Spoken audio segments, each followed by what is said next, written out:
Tributamos a Deus o peso da honraria que lhe é devida, pela gloriosa oportunidade de mais uma manhã facultada a todos nós outros, onde a partir desse instante vamos navegar em mais uma partícula deste vasto, glorioso e poderoso oceano que é a poderosa e inerrante Palavra de Deus, cuja manhã, uma manhã intitularizada como manhã teológica, onde vem abençoando muitas pessoas, emprestando um pedacinho do seu tempo para ouvir, familiarizar e não apenas isso, compartilhar com muitos outros também para serem abençoados.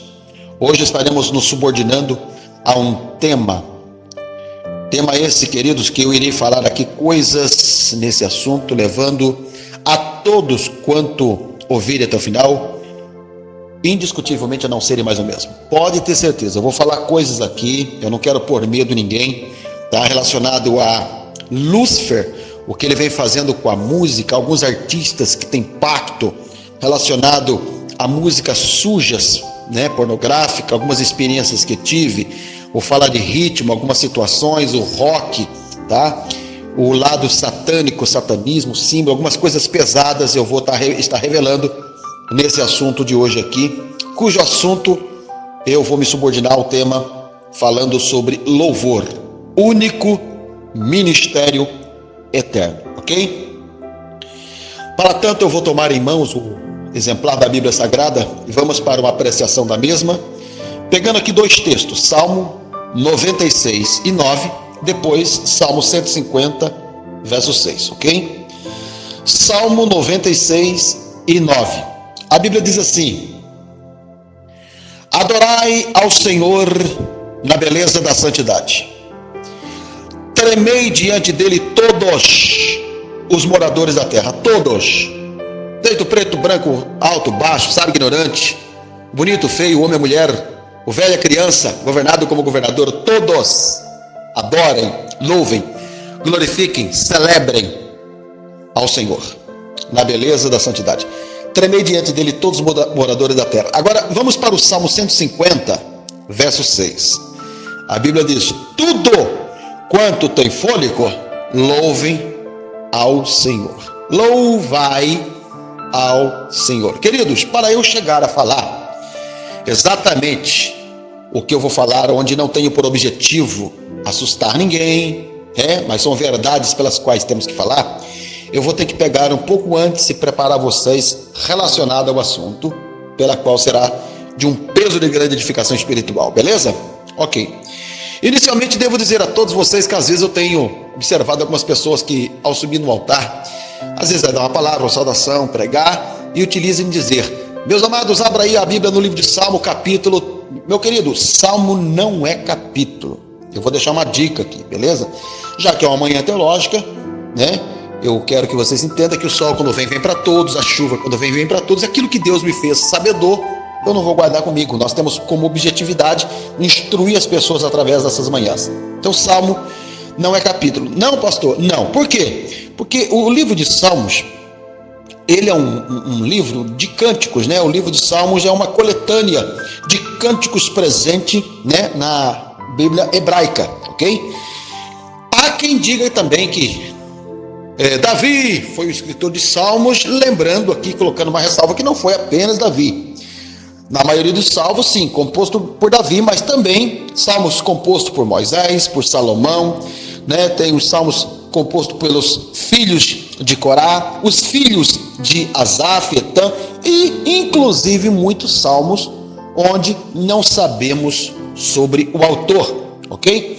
Todavia, o livro de Salmos é um livro rico, né, no sentido de nos nortearmos relacionado à questão da adoração, puxando-nos para o campo da adoração.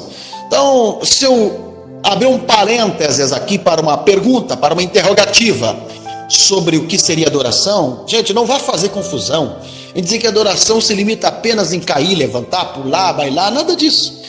A definição mais sintetizada e resumida da adoração, ela se define como em 4 pilares. A adoração se define como culto, honra, reverência e homenagem.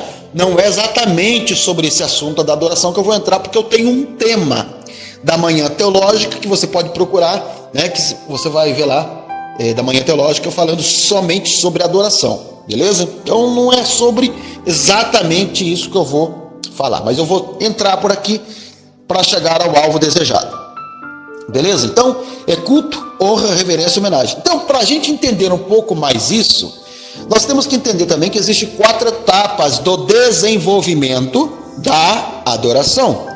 Primeiro, os patriarcas. Os senhores sabem, tanto quanto eu, que construíam altares oferecendo sacrifício. Hoje ninguém mais faz isso, já passou. Então vem em seguida o quê? Em seguida veio a adoração no tabernáculo e no templo, com um sistema completo de sacrifício, onde o sumo sacerdote entrava uma vez no ano para fazer expiação pelos seus pecados, né? E pelos pecados dos demais. Já passou isso também, né? Passou. E depois veio o quê? Veio a era daquela adoração nas sinagogas, que veio durante o cativeiro. Passou e hoje estamos nessa 4ª etapa, que é conhecida como a era da adoração cristã. Pastor, o que é e como se define a adoração cristã? A adoração cristã, ela se define em 7 itens, se compõe de pelo menos 7 itens. Resumidamente, vamos passar aqui de pincelada e de palhinha, tá? Onde eu vou ficar com um deles. Eu só vou falar os 7, mas vou pegar um deles. Então, em cada ponto que eu falar agora desses 7, dá para gerar uma manhã teológica, tá bom? Mas eu vou pegar um deles. Nessa era da adoração cristã, queridos, faz parte o quê? A pregação, tá? Um dia nós vamos entrar aqui. Eu já cheguei da aula de homilética em alguns momentos aí, e eu vou fazer uma pequena correção em alguns pontos de pessoas que fazem uma salada sobre esse assunto aqui. Até porque pregar uma coisa e pregar adorando é outra. O segundo ponto que se compõe da era da adoração cristã é a leitura da Bíblia. Terceiro, a oração. Quarto, oferta, tá? Quinto, batismo. A sexta, a ceia. E o sétimo, louvor. E é sobre ele que eu vou falar, louvor. Bom, não sei se é do conhecimento de vocês que todo louvor é para adorar a Deus. Todavia, não é toda música que é de louvor. Ué, pastor, não. Se você pegar, por exemplo, o hino 15 da harpa cristã, muito conhecido aí pelos assembleanos, até porque eu abro um outro parênteses para dizer que eu tenho uma apreciação por esses hinos da harpa cristã, é lindo, né? Ele começa dizendo o seguinte: ó, com cego andei e perdido vaguei. Então ele é um hino evangelístico. Foi na cruz. Ele é um hino, gente, evangelístico, tá? Então quando a gente aborda acerca do louvor ou da música, nós temos que pensar em pelo menos 4 características do louvor. 4. Número 1. O louvor, ele é o único ministério eterno. Um dia eu vou parar de pregar, gente. No céu não precisa pregar. Um dia quem pastoreia vai parar. No céu não precisa pastorear nada, né? No céu não precisa fazer missões, evangelizar. Agora, louvor é o único ministério eterno, tá? Segunda característica do louvor, ele é um remédio para a nossa alma. Por exemplo, Tiago 5:13, a Bíblia diz assim, ó: está entre vós alguém aflito? Faz o quê? Ore. Está alguém contente? Cante louvores. Para quem não sabe, ora, quem é que não sabe que a música, meu querido, ela te leva no túnel do tempo? Você começa a cantar, você começa a lembrar de quem? Ai, meu Deus, eu lembro dele, eu lembro dela, eu lembro de coisas, eu lembro de ocorridos, eu lembro de lugares. A música te leva para o túnel do tempo, ela mexe com você, ela chacoalha nossas emoções, arranca lágrima dos olhos, faz a gente passar por tristeza ou alegria, dependendo da situação que ela faz você ter a lembrança, certo? Terceira característica da música, ela é literalmente um método de louvar a Deus. Ora, quando você desfolha a Bíblia, uma das coisas que você vai descobrir é que Deus, Ele é Senhor dos exércitos. Veja que a expressão está no plural e não no singular. Por quê? Porque Deus não é Senhor de um exército e dois, porque a lógica me diz que Ele tem mais de um exército. Então a pergunta é, pastor, quantos exércitos Deus tem? Eu vou lhe citar 4. 4 exércitos poderosos, adoradores. O primeiro é o exército angelical. Anjos, arcanjos, que só tem um, querubins, serafins, e eu não vou entrar por esse campo aqui. Isso aqui leva muito tempo se a gente fosse abordar. Segundo exército, é a natureza, gente. A natureza louva, adora, celebra, admira, gaba, enaltece a Deus. Se eu fosse entrar por esse aqui, meu filho, deixa eu abrir só um detalhe aqui. Você sabe qual um dos cânticos mais lindos da floresta amazônica, segundo os biólogos, por exemplo? Eles chegam a dizer que um dos cânticos mais lindos da floresta amazônica é o cântico do pássaro Irapuru. Agora, olha que coisa linda. Você sabia que o Deus sentado no trono de glória, que aceita o piado, aliás, o cântico do pássaro Irapuru, é o mesmo Deus, gente, em tom de mesma alegria que aceita o piado do situado da coruja. Deus quer que você louve a Ele independentemente das circunstâncias. Adore a Ele, né? É simples assim. Agora, eu quero que você entenda aqui que ninguém canta igual a igreja. Aí, claro que você vai querer contender comigo. Ah, não, pastor, peraí. Eu conheço gente que a voz dele é de taquara rachada. Eu conheço gente que é tão desafinado que se começar a cantar uma música no Rio Grande do Sul, a música termina no Rio Grande do Norte. Eu conheço gente, pastor, que se cantar tomando banho, até o pinico sai do banheiro, bate na porta, manda parar. Eu sei, meu filho, eu concordo. Só que você tem que entender pelo âmbito espiritual que ninguém canta igual a igreja. Canta não, meu filho. Peraí, vem cá. Se você lembrar de Pavarotti, se você lembrar dos cantores de maior nomes da prateleira de cima, de grande popularidade de nosso solo pátrio e muitos outros cantores internacionais, a gente fica de boca aberta, canta muito, sim ou não? Só que todas as músicas, ela vai no sentido horizontal, balança a emoção das multidões, levando os mesmos ao delírio. Todavia, quando você pega um crente mais simples que possa ser, quando este começa a louvar, mas cujo louvor é arrancado da alma, essa música não vai no horizontal, ela vai no vertical e consegue atingir aquele que está lá no trono, sentado no alto, sublime, grande, inexplicável trono de glória, quando mesmo se curva para baixo e Deus parece que está como se estivesse dizendo: você, meu filho, você quando canta, você canta e me encanta. É isso que eu quero que você entenda, que cantar é uma coisa, louvar é outra coisa, entendeu bem? Agora, uma quarta característica do louvor, depois de eu saber que o louvor é o ministério eterno, o remédio para a alma, o método de louvar a Deus, ele também é uma arma que protege e defende. Quer que eu te dê uma dica?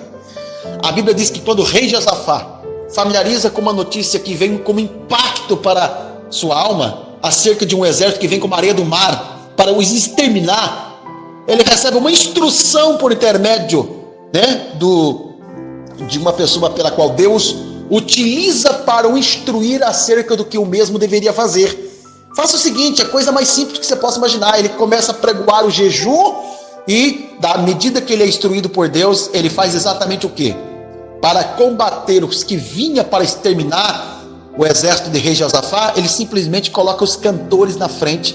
E os mesmos vão fazendo o quê? Simplesmente uma musiquinha tão simples, curtinha. E eles vão cantando: louvai o Senhor porque a sua benignidade dura para sempre. Volta: louvai o Senhor porque a sua benignidade dura para sempre. Volta: louvai o Senhor porque a sua benignidade dura para sempre. E os inimigos, eles começaram a guerrear entre eles, confrontar entre eles.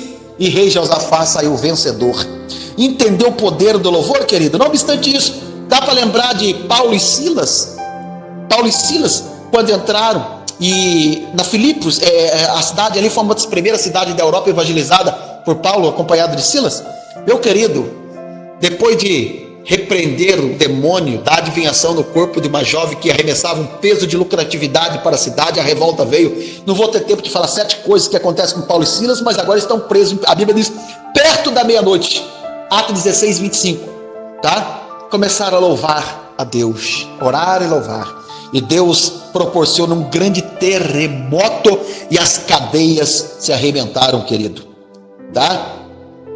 Eu quero que você entenda que o louvor é uma arma que protege e defende. Só que se eu abrir um outro parênteses aqui para dizer para você que quando Deus rachou o mar de 520 e pouco metros de profundidade, abrindo um caminho, Israel passou, e depois ele mata no mesmo oceano os inimigos, engolindo no coração daquele mar. A Bíblia diz que Miriam cantou do outro lado: só o Senhor é Deus. E aí eu pergunto para você, quantos gostariam de se tornar como Miriam e cantar o cântico da vitória? Todo mundo vai dizer: Pois é, querido, mas eu não queria que você se tornasse como Miriam, não, porque Miriam cantou um cântico certinho no lugar erradinho. Ela cantou depois que o mar abriu. Eu quero ver cantar aí na sua situação com o mar fechado. É aí que Deus se alegra ao olhar para você, fazendo com que você entenda o seguinte: Deus olha e fala: meu filho sabe que eu sou um Deus imutável. O que eu fiz lá eu faço aqui, eu abri lá eu abro aqui, eu resolvi lá eu resolvo aqui. Entendeu, meu querido? Deus não muda. Cante, independentemente da situação. Todavia, eu vou falar agora de um inimigo perigosíssimo da música. Quem é ele, gente? Ele é Lúcifer. Quem é Lúcifer? O nome é de uma origem latina que significa portador de luz, ou aquele que brilha, tá? Eu tenho um estudo da Manhã Teológica que eu falo sobre principado e potestade, hostes espirituais, que eu detalho um pouco sobre ele, tá? Então, da vulgata, do vocábulo latino, né? Para um dos vários nomes dele, sendo não apenas Lúcifer, mas sendo Satanás, né? Que significa inimigo, sendo diabo, sendo demônio, e aí vai.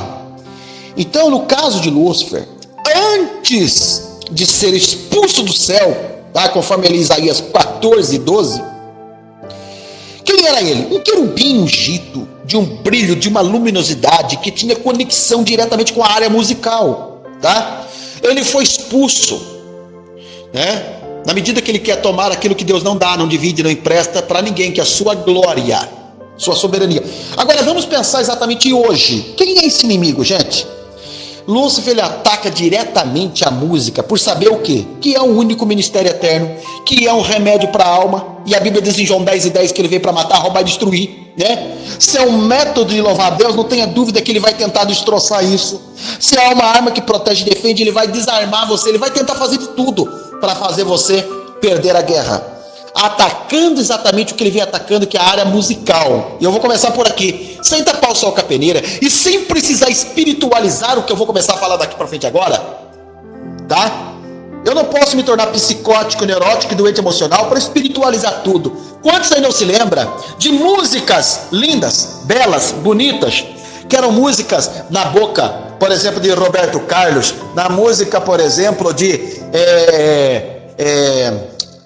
Roupa Nova, na boca de, por exemplo, Nelson Gonçalves, né? Outros músicos tantos que explodiram em nosso solo pátrio, até de conhecimento a nível internacional, cujas músicas eram música dotada de poemas, poesias, melodias, falando e mencionando acerca do amor, acerca de coisas românticas. Meu querido, eu lamento, senhoras e senhores, em dizer que a situação hoje é um pouco mais embaixo.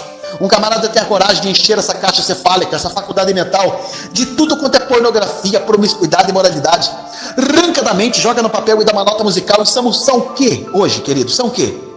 Hoje nós temos aí, desde aquela imundícia, desde aquela pornografia, daquela nojenta, daquela nojeira, daquela fossa, da dança da garrafa, induzindo a criança à praticidade da sexualidade. Depois vem a era do tchan, tapinha não dói, bonde do tigrão, né? Eguinha do pocotó, esfrega, solta as cachorras, o tal do crau, não sei que porcaria é essa aí, uma pornográfica de Anitta, e aí vai, verdadeiras nojeiras de músicas contaminadas, infectadas de tamanhas pornografia. Agora calma aí que eu vou sentar uma aqui para vocês agora, mentalizar comigo. Quem é que nunca chegou a pegar um bebezinho, virar para ele, chacoalhar o mesmo e devagarzinho cantar que a cuca vem pegar? Queria perguntar para você, queridão, quem é essa cuca aí? Porque a música ainda continua dizendo: papai foi na roça, que a mamãe no cafezal. E a criança tá com quem? Com a cuca. Tipologia do que mesmo seria essa cuca? Se você acha que eu estou exagerando alguma coisa, calma que eu vou lembrar você de uma outra musiquinha. Lembra dessa aqui? Boi, boi, boi, boi da cara preta, pega essa criança que tem medo de quê? Careta. Para quem não sabe, o boi da cara preta é o nome de uma entidade da Umbanda. E você acha que eu estou exagerando? Então segura um pouco aí, que nós vamos navegar um pouco mais fundo agora. Eu tenho uma apostila onde eu falo de mais de 70 desenhos, e o tema da apostila é: o que está por detrás dos desenhos que seus filhos estão assistindo? Onde eu falo do perigo das mensagens subliminares, onde um deles que eu abordo ali é os backyards, tá? Os backyards. Gente, se você assistir esse desenho, é de uma inocência tão grande. Eles vêm chacoalhando o corpinho assim. Lá, lá, lá, lá. Você não vê maldade, gente.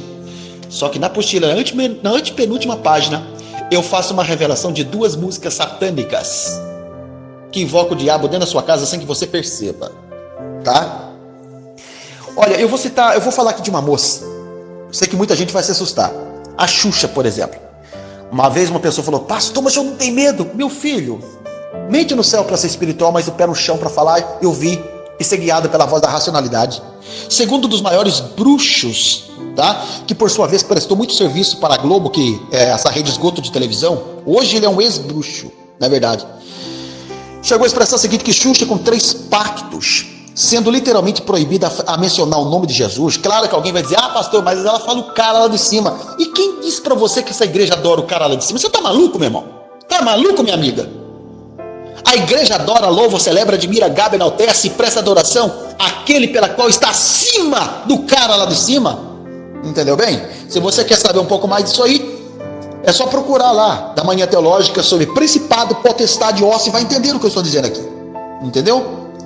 Todavia, Xuxa recebeu no seu programa 2 cantoras evangélicas. Alguém se lembra? Vamos lá? Quais? Uma delas é Aline Barros, a outra Mara Maravilha. Todavia, as 2 cantoras começaram a louvar e mencionar o nome de Jesus. Sabe o que aconteceu? 2 pactos da Xuxa foram quebrados. Talvez você não tenha ideia do poder que há nesse nome, Jesus. Jesus. Oh, bendito seja seu nome para sempre. Agora veja bem, Xuxa gravou uma música. Nessa música ela fala e aborda sobre 3x. Ao ir para o computador consultar exatamente um pouco mais fundo sobre isso, eu descobri que X no computador aqui representa o número 6. Ela canta 3x, ela canta 36, 666. Vamos lembrar de Apocalipse 13:18? A Bíblia diz: aqui há sabedoria, aquele que tem entendimento calcula o número da besta, pois seu número é o número de um homem. E o seu número é 666, o número da besta, o anticristo. Vou fazer os senhores a lembrar, ou serem sabedores, e os que sabem disso, vamos recapitular acerca de Paulo Coelho. Quem foi Paulo Coelho, gente? Paulo Coelho era um bruxo. O camarada recebe uma entidade e escreve. Na medida que ele escreve, ele diz: vou escrever um livro. Só que o inimigo fala para ele: o Brasil é preguiçoso na área de literatura. O Brasil ama música. E o que Paulo Coelho tinha recebido, o Brasil precisava conhecer. O Brasil precisava tomar conhecimento. E não podia ser através de literatura, se eles são preguiçosos na área de leitura. Então o que ele faz? Ele manda então para o senhor Raul Seixas, que era o pai do rock da época. E Raul Seixas, por intermédio de uma inspiração satânica, batiza uma nota musical na letra, que por sua vez passa a não ser um livro, mas uma música. E na música foi cantada pelo Brasil inteiro, onde o autor, no final eu revelo a vocês, as pessoas seriam pegas não por aquilo que elas estariam lendo, mas pelo ouvir. E ele começa a dizer: eu nasci há mais de 10.000 anos atrás. Olha o que a letra diz: e não tem nada nesse mundo que eu não saiba. A música ainda diz mais: eu vi Cristo ser crucificado, eu vi o amor nascer e ser assassinado, eu vi a arca de Noé cruzando os mares, eu vi Salomão cantar seus salmos, eu li os símbolos sagrados da Umbanda, eu me fiz criança para poder brincar ciranda, enquanto todos reclamavam de frio, eu fiz a minha cama na varanda. Eu vi Moisés abrir o mar vermelho, eu vi Maomé cair na terra de joelho, eu vi Pedro negar Cristo por 3 vezes diante de meu espelho. E para aqueles que provar que eu estou mentindo, eu tiro o meu chapéu. Quem você acha que fez essa música? O autor dessa música é o diabo. E o diabo é estrategista. Pegou as pessoas não através do que elas iam ler, porque sabe que para ler, se fosse o livro, não atingiria a popularidade, o Brasil, o mundo, como foi o caso dessa música. que é cantada na boca até de crente. Lamentavelmente, as pessoas estão cegas e não entendem, não tem percepção quem é o autor dessa música. No ano de 1994, quando eu estava fazendo um curso no Rio de Janeiro, com muitos empreendedores, parou-se em um determinado ponto e entrou no palco, no intervalo, uma banda que veio da Bahia. E de repente eles falaram: agora nós vamos fazer 2 minutos de referência, de silêncio, vamos apagar as luzes, e nessas trevas nós vamos fazer 2 minutos de reverência à Mãe Negra da Bahia. Eu sabia, essa Mãe Negra é a Mãe Negra que protege, ampara, a razão de sucesso de muitas bandas do axé, banda da Bahia, tá? Muitos artistas com pacto, por exemplo, que eu não vou ter tempo de desenhar tudo dentro desse áudio aqui, desse assunto, querido. Todavia, se eu falar do ritmo, muitos de vocês hão de convir comigo que a Bahia é a terra da Umbanda, Quimbanda, Candomblé, Magia Negra, Vodú, Orixá, a terra do Olodum, por exemplo, tá? Eu tive pregando lá, eu sei do que eu estou falando, querido. Eu tenho uma amiga que namorou um ex-macumbeiro, se é que existe ex-macumbeiro sem ser evangélico, mas faz de conta que a gente acredita, tudo bem, vamos lá. E ela foi num casamento com esse rapaz, pelos sons de tabacos, né? Na música. Eu fui baterista, mais ou menos assim, meu filho, ó, presta atenção aí. Mais ou menos, uma música mais ou menos assim, ó. Segura aí. Os espíritos de guias de orixá incorporaram naquele homem onde as pessoas não sabiam do que se trataram, atribuindo como distúrbios psíquicos. Eu disse apenas no ritmo, gente. Hoje você pega o ritmo e põe na igreja, as pessoas substituíram avivamento por movimento e acham que no final da mensagem a pessoa tem que pular, balançar o corpo através de uma música que já vai cooperando para isso. Isso é palhaçada, meu irmão. Eu prefiro ver uma única pessoa chorar do que sem pular de olho seco. O maior avivamento começa de dentro para fora. Agora eu vou terminar aqui falando de um outro ponto, que é o rock. Aí intitularizado e atribuído como rock evangélico. Ai, meu filho, segura aí, eu vou mostrando aqui para você o quanto o diabo estrategicamente está banalizando a música. E as pessoas estão cegas, apáticas, não percebem isso. Eu fui, antes de iniciar meu ministério, que eu estou com 24 anos de ministério, mas antes de começar, eu fui ver um show de um rock evangélico na Associação de Taubaté. Meu querido, camarada barbudo, cabeludo, com um brinco, jogava o cabelo para frente assim, naquele show, levando a galera ao delírio, com fumaças, jogo de luzes, aquele som de guitarra, né? Enfim, e na camiseta do cara, toda rasgada, eu tenho um dos nomes de Satanás, chamado Belial Vilés, que é o pai da libertinagem, da desorganização, exatamente a conexão que tinha os Mamonas Assassinas, levando pessoas a cantarolarem músicas profanas, achando que isso é uma normalidade, é o símbolo da anarquia, anárquico, tá? E aí, na cabeceira da camiseta assim, uma caveira toda ensanguentada com o nome de Jesus na boca da caveira, tá?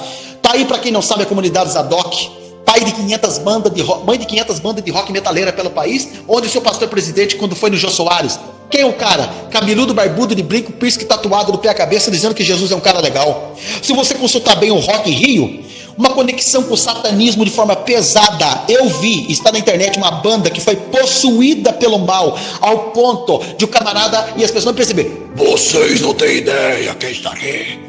Eu quero que todos vocês se prostrem de joelho e lamentem, senhores e senhores. Se você vê mais de 10 mil jovens se prostrando diante de Satanás, você percebe, por exemplo, a visita da banda de rock, uma das mais ricas do mundo, que é a Iron Maiden, quando visitou o Brasil, parando com o gigante Boeing no aeroporto em São Paulo. Uma da jornalista da Globo ao entrevistar o vocalista principal, pergunta vai, pergunta vem, chegamos com o Boeing. Ela perguntou, tem um nome? Tem, nosso Boeing, o nome dele é 666, tá? Eu não vou ter tempo de desenhar para vocês aqui minúcias acerca de uma cantora famosíssima, baiana, aqui de nosso solo pátrio, e é um show que ela é totalmente possuída e de repente ela vai transtornando toda a cara e ela vai dizendo, vocês não têm ideia quem está aqui. Eu vou dizer uma coisa para vocês, querido, lá nesse Rock in Rio, dói demais quando você vê o Papa do Diabo, ali que foi tipo uma missa satânica. Ele amaldiçoou o nosso país com o símbolo da mão chifruda, onde quando eu dou palestra em alguns lugares, até às vezes chamado em escolas ou coisa assim, as pessoas intitularizam como Hades-off. Ah, meu filho, me conta outra piada, essa não vai me fazer rir não? Que hands-off, meu filho? Apesar de tanto hands-off como a Hang Loose, mão chifruda, essa mão é um símbolo satânico, cujo nome é Os. Eu precisava quase 1h30 para desenhar para você a mensagem subliminar que está por trás dessa mão chifruda aqui, tá? Todavia, eu quero concluir dizendo uma coisa para vocês aqui, querido, tá? Determinadas bandas do rock, para quem não sabe, fazem rituais de magia negra, inclusive matando animais, comendo vísceras, bebendo sangue daquele animal, para tal inspiração satânica, maligna e diabólica, onde nos shows eles ficam completamente destornados, possuídos, levando multidões de jovens ao delírio. E eu termino aqui agora falando para você sobre Lucas 16:8. Sabe o que a Bíblia diz ali? O filho das trevas são mais prudentes do que o filho da luz. Você confere todos os artistas do mundo aí, em shows, cantando para quem? Para quem? No palco, eles nunca erram, fazem tudo com excelência, não desafina. Por quê? São 5, 6, 7, 8, 9, 10 horas de ensaio. Lamento, senhoras e senhores, quando eu vejo numa igreja, a pessoa vai cantar, erra, desafina, sabe? Músico com instrumento tudo desafinado, não sabe tocar direito. Querido, aí as pessoas, sabe, são tão cara de pau para chegar a dizer, sabe o quê? Eu vou cantar aqui, irmão, se eu errar, não me perdoe, porque é para Jesus. Meu filho, se é para Jesus, aí você faça o melhor. Faça o melhor, não erra não. Porque ele não errou e não falhou quando veio morrer e se sacrificar por nós. Deu melhor. Economize em rede social, economize em Facebook, economize na cipotroca de tudo quanto é mentira e gordo, falcatrua, de sistema televisionado, internetizado, colocando minhoca na sua cabeça, e dê o melhor, faça com excelência para Deus. Amém, querido? Que Deus abençoe você com esta manhã. Que esse estudo possa ter levado você ao despertar de algumas coisas que são de grande relevância para o nosso crescimento, tá bom? Que Deus abençoe você. Roga a oração de todos vocês por nós, deixando aqui sempre a porta da nossa disponibilidade aberta com o nosso contato, tá bom? 0 operadora 12 981 26 16 30. Que Deus abençoe a sua semana com muita prosperidade e até domingo que vem com mais uma manhã teológica, querendo Deus. Forte abraço.